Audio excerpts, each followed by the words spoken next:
Changing Expectations, written by KK Slider. Arc 2, First Fang. Chapter 7, Apotheosis.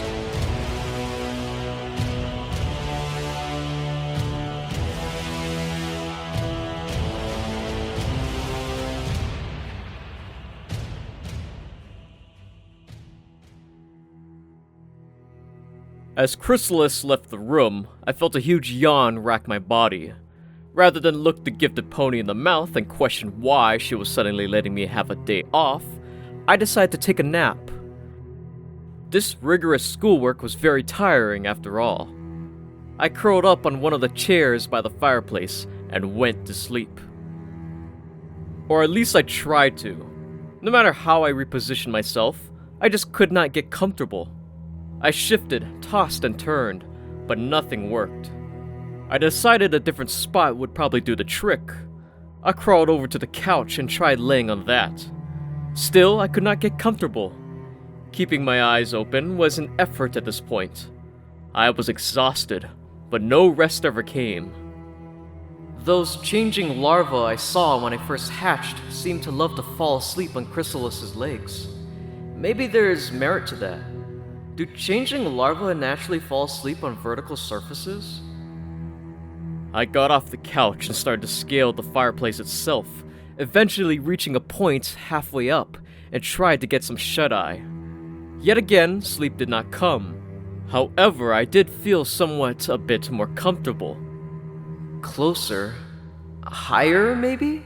My mind was still awash from the different definitions, formulas, and facts from my lectures that I couldn't focus on anything but going to sleep. Even when I made it all the way to the ceiling, my thoughts drifted only towards rest. Almost. Need, a blanket? Something to wrap myself in. There we go. A warmth had wrapped around me. I was snug, comfortable, and safe. Finally, sleep took me.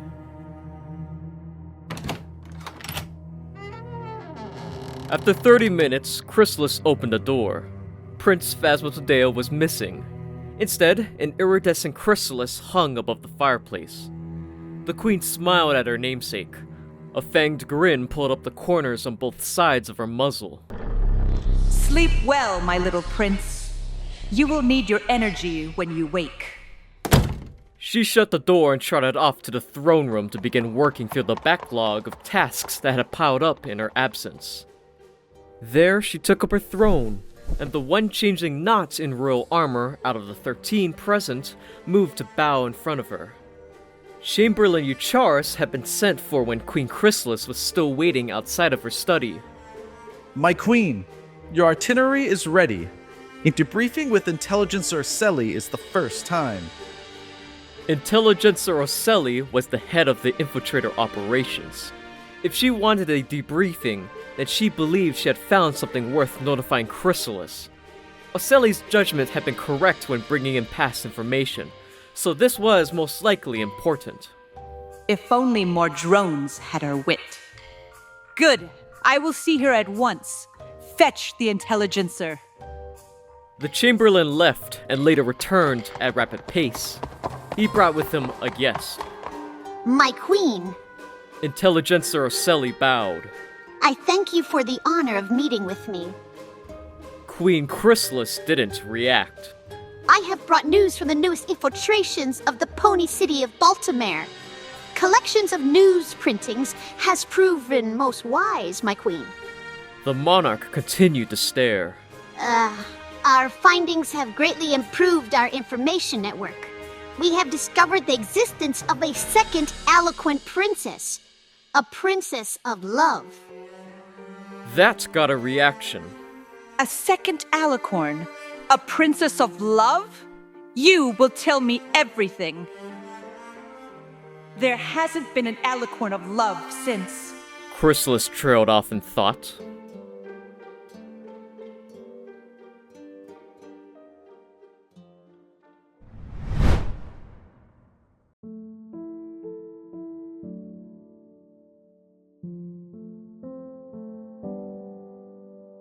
I dreamt with perfect clarity about alien worlds.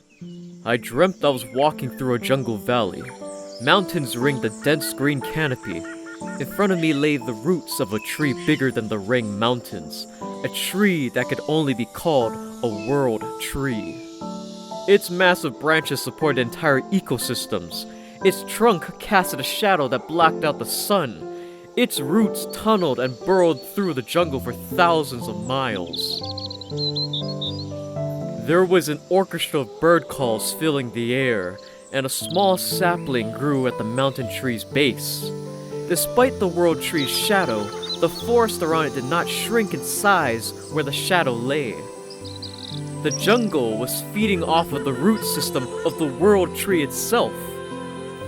The nearby flora couldn't hold a candle to the world tree's majesty. The world around me vanished, and I found myself in a crowded city. I was on a packed sidewalk, going against the flow of pedestrians. There was a bright light coming from a distant skyscraper, its black and white form dominating the skyline.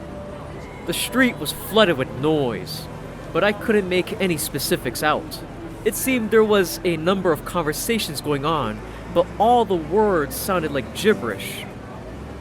I tried getting someone's attention, but he ignored me and continued on.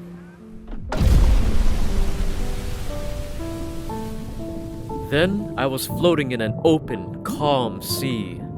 I felt the pull of different currents, present even up here on the surface. I could sense the ocean floor beneath me. At places, it was close to the surface, reefs and shoals of fish bountiful. In others, it was far below, a desolate waste. Small waves seemed to rise up and crash upon themselves at random, but they never did more than send ripples across the water. It was quiet. It was calm. In the distance, a massive summer storm was coalescing into a dark hurricane.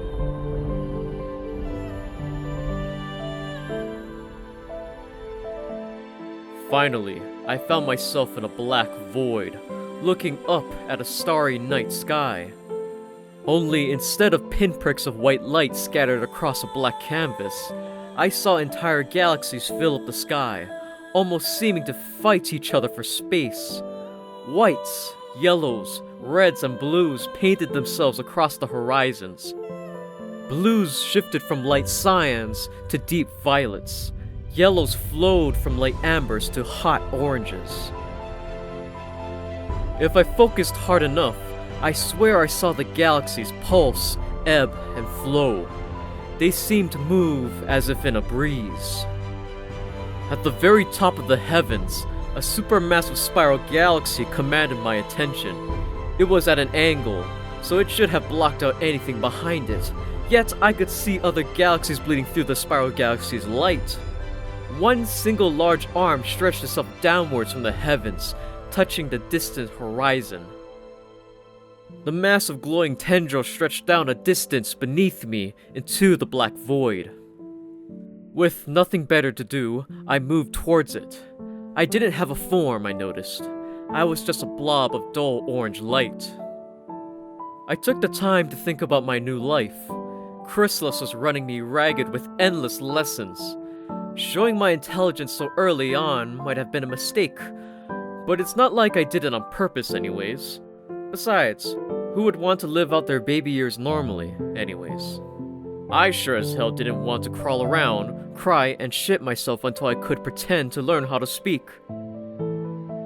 I just now realized that Bugmom sacrificed my would-be childhood, nymphhood, to train me to be a ruler. I would be more upset over that if it wasn't for the fact that I already had a childhood, complete with actual caring parents. I wasn't sure that Chrysalis loved me. Was she even capable of caring for others? Or was she entirely dedicated to keeping her place at the top? And where are my siblings? I knew from one or two off-hoof comments that I was not her first larva that she raised personally. Off-hoof? Did I really just think that? I pressed onwards, my mind wandering from topic to topic. Reaching the arm took seconds and years, minutes and decades, hours and epochs. It stood before me, stretching out indefinitely to either side. I could not see its ends, nor could I see through it anymore. It was composed of more specks of light than I could fathom. Just in the section in front of me were white, red, blue, and yellow specks that numbered more than the grains of sand on any beach. I reached out a glowing orange arm and touched it. At once, I could feel the thrum of each galaxy above. They beat like a heart, like a pulse is traveling through them, its source beyond one of the horizons. Then I heard a whisper from below call out to me. 7 ponies in a ring, an 8th bled in the center, the blood spilling out to form a 7-pointed star. A unicorn falls asleep at her desk, snoring loudly into a notebook. An army marches in lockstep, their forms obscured, but light flickered through the holes in their legs. A field of white petaled flowers rested beneath a full moon. There were craters and pockmarks on the moon, resembling the head of a unicorn. It turned to face me.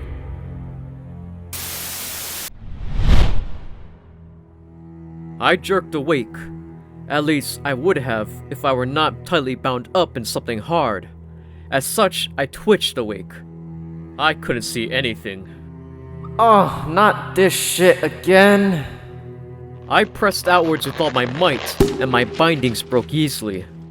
Gravity took hold of me, and I fell all the way to the floor, my rear hitting the mantel above the fireplace, flipping me over midair. I landed on my back with a loud thump. Ow! Thankfully, my carapace stopped the cold, hard stone floor from injuring me seriously. Still hurt, though. Wait, carapace? When did that happen? I looked at the rest of my body. I was a full changeling now. Or at least a nymph. I resembled a normal changeling, but with smaller proportions. 4 legs, a tail, and other protruding parts. Unlike the other changelings, my legs were solid, no holes in sight. I looked around the room. It was a bit different.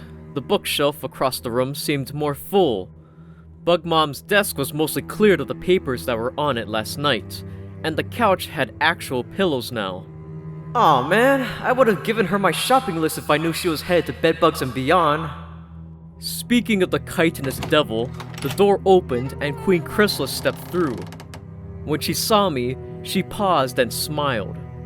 A chill went up my spine when she inspected me with those bright green cat eyes. She looked like she was eyeing up a slab of meat in a butcher's shop rather than greeting her son. Welcome back, Prince Phasmotodale. If she licks her lips, I'm running. Wait, back?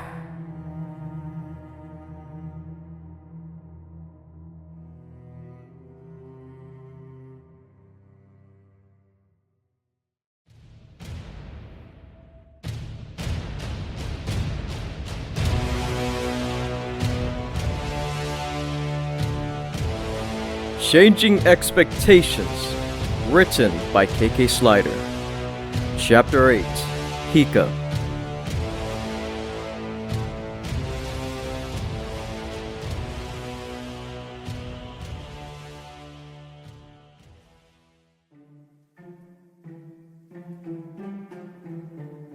Today is the worst day of my new life. Chrysalis is cutting me off. No more pure love.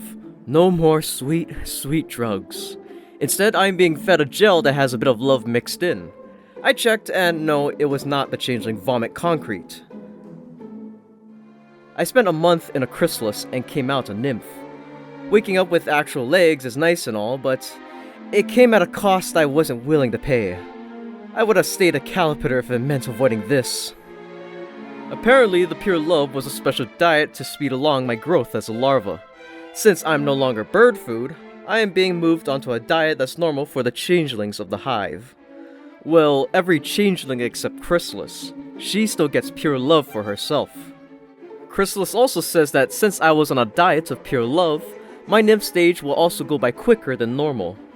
Fine by me. The sooner I can stop being a child, the sooner I can start living a new life rather than just reacting to new events around me. I feel helpless and vulnerable. I want to do things, not go to school again. Thankfully, the new stuff that I'm being fed isn't that bad. Instead of reaching a state of euphoria and inner peace, it just tastes good. Quite the step down, but considering the hive was in a state of starvation, rations could be far worse.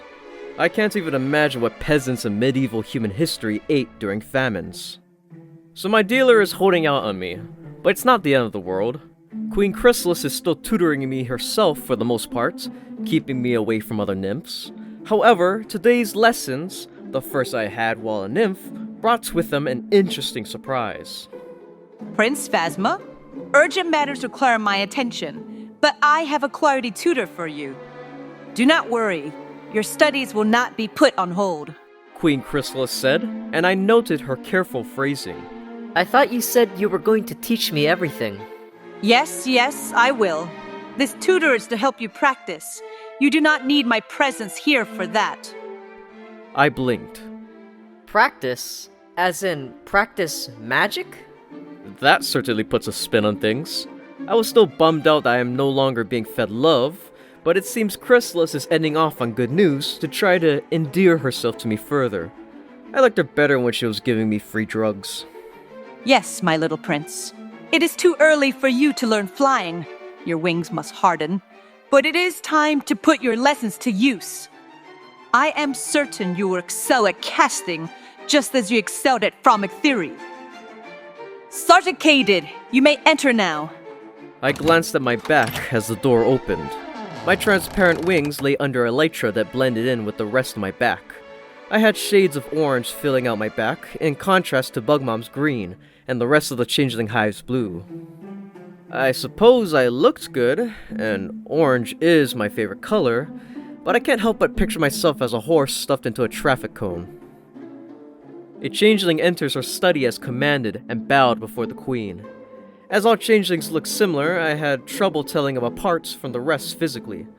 The only things identifying him from the other changelings seemed to be the nicks and scratches on his armor. Thankfully, there was a weave signature that was unique to each changeling. It would be hard to tell each other apart at a glance otherwise. As it is, you just know each other's names. Introductions are the exchanging of information through the weave, like if you were to trade driver's licenses when you shake hooves. Hands! Shake hands! Officer Katydid brings me out of my mental tirade. My queen, I am honored to be chosen for this duty. Chrysalis nods. You may rise, Officer Katydid. When the officer rose, Chrysalis stared him in the eyes. Prince Phasma today will become an unrivaled spellcaster under your instruction. That wasn't a question or a hopeful remark. It was an order. Without another word, she left the room and closed the door behind her. The officer continued to stare at the spot she occupied. No pressure, I said with a fanged smile. He turned to glance down at me. I will not fail, my prince. I don't think it was me he was trying to reassure. We will begin with levitation, as all nymphs first learn. Daring today, aren't we?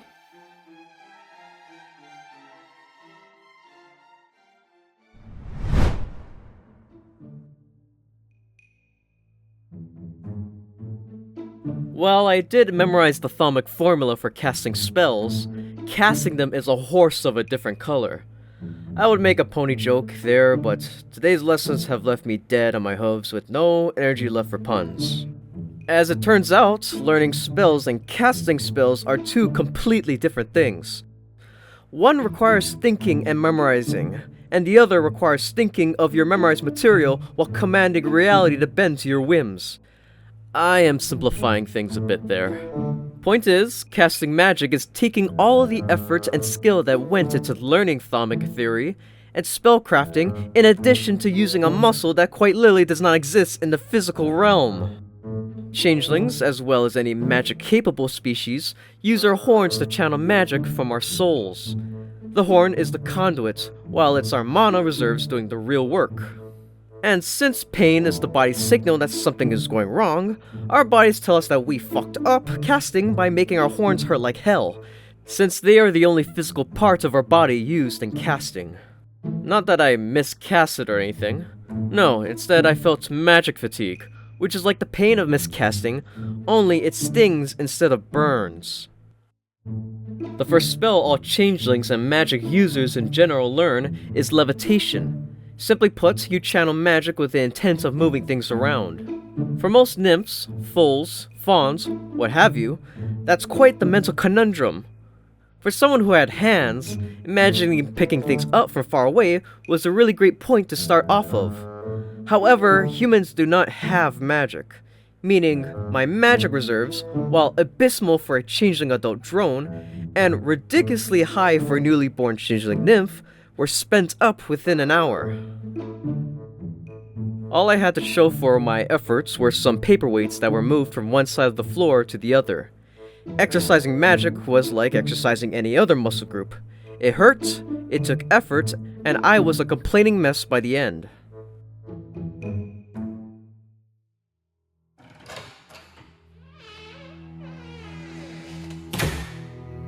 I had retired to my room, which was down the hall, near the exit to the throne room. It currently consisted of an actual mattress, which had been retrieved in the month I was taking an extended nap, a changeling concrete frame for it, and a stone chest. It doesn't take 3 guesses to find out which 2 materials the hive had in abundance. No sheets, blankets, or pillows, but with hard chitin, they were more of a luxury than a need. I was utterly exhausted, probably in the early stages of withdrawal, and completely out of my element as the prince of an insectoid equine kingdom. My mother, the individual who's supposed to be my role model and primary caregiver, seemed like the kind of person who kicked puppies for a laugh. A smile slowly crept onto my face. I'm an actual wizard. I can make this work. That night, I dreamt of a blood-red moon above an empty sea, whispering the Warhammer 40k Dawn of War tutorial into my ear. The diamond-shaped display in the lower left-hand corner of your screen is your minimap. You can use the minimap to see where your units... Yeah, I'm definitely going through withdrawal. Scan the battlefield